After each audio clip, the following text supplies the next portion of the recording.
এক ছিল বৃদ্ধ মহিলা, তার ছিল 3টি কুকুর, রাঙ্গা, বঙ্গা আর ভুতু।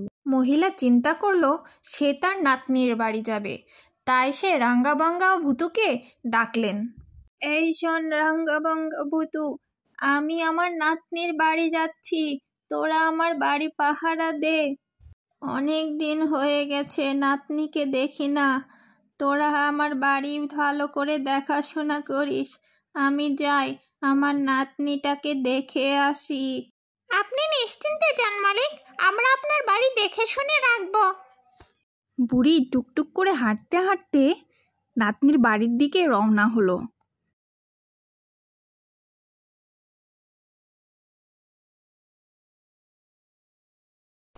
কিছু দূর গিয়ে হাঁটতে হাঁটতে দেখলো একটি শিয়াল রাস্তার মাঝখানে দাঁড়িয়ে আছে।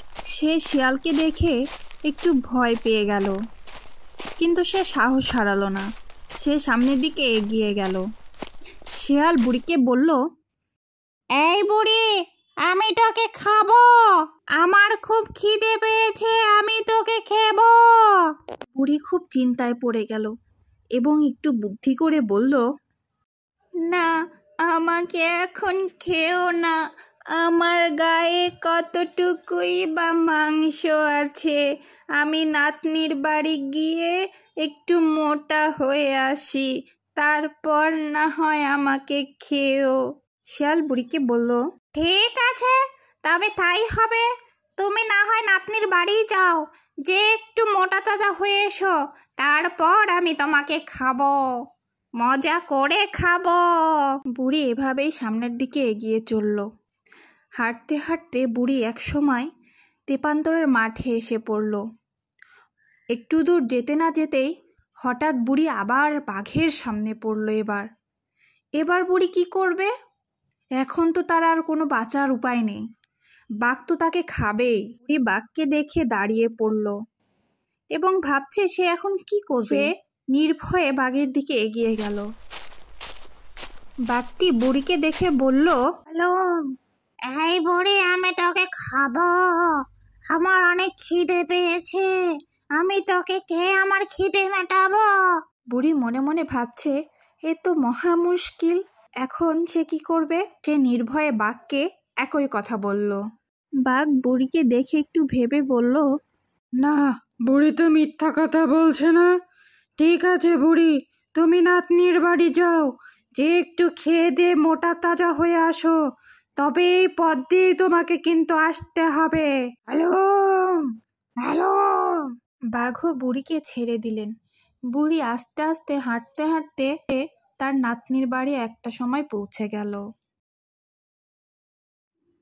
নাতনির বাড়ি পৌঁছে সে নাতনিকে ডাকছে, কোথায় গেলি, তাড়াতাড়ি এদিকে আয়। বুড়ির কণ্ঠ শুনে নাতনি তাড়াতাড়ি বুড়ির কাছে এলো। দাদি, তুমি ভালো আছো? কতদিন পর তোমার সাথে দেখা হলো, চলো তাড়াতাড়ি চলো, ঘরে চলো।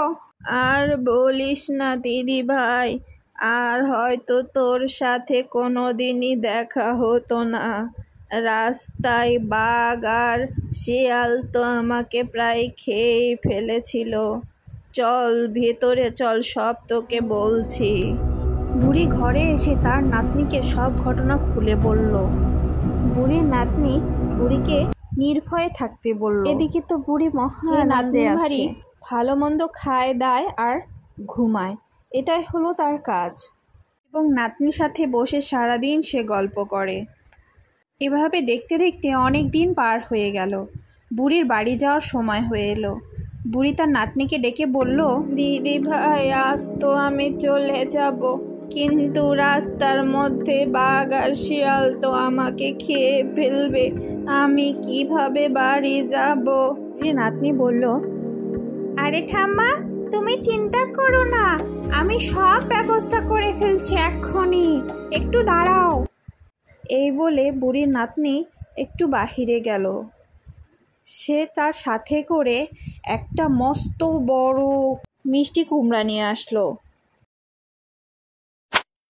বুড়ি তার নাতনিকে জিজ্ঞাসা করলো, দিদি ভাই, এটা দিয়ে কি হবে?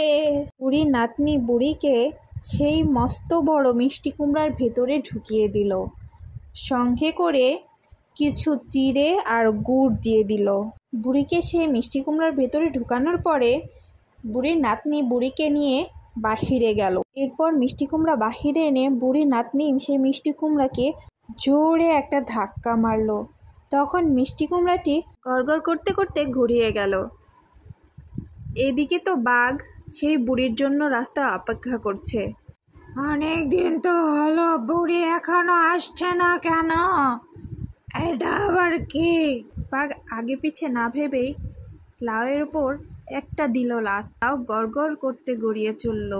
ভেতর থেকে ছড়া কাটেন, লাউ গুড় গুড়, লাউ গুড় গুড়, চিড়ে খায় আর খায় গুড়, বুড়ি গেল বহু দূর। করতে করতে এবার এলো শেয়ালের কাছে। লাউয়ের মধ্যে থেকে শব্দ শুনে শেয়াল লাউটি নিয়ে ভাবছে, এরে আশেপাশে তো কাউকে দেখছি না, শব্দটা এই লাউয়ের মধ্যে থেকে আসছে, তার মানে এটা খুলে দেখতে হচ্ছে। কুমড়োর ঢাকনাটা খুলতেই হঠাৎ করে বুড়ি বেরিয়ে আসলো তার মধ্যে থেকে। ওরে বুড়ি তুই, এবার তো আমি তোকে খাবো রে, তুই তো ভালোই মোটা সোটা হয়েছিস, এবার আমি তোকে খাবো মজা করে। বুড়ি বলল, খাবি তো ভালো কথা, তবে আমার একটা শেষ ইচ্ছে আছে। বল, তোর কি শেষ ইচ্ছে বল এখনই। আমি যে তোর গান শুনতে চাই। তখন শিয়াল গান ধরলো আর বুড়ি একটি উঁচু ঢিপের ওপর দাঁড়িয়ে গানের সুরে সুরে বলতে লাগলেন, আয় আয় তু তু রাঙ্গা বাঙ্গা বুতু, আয় আয় জলদি চলে আয়।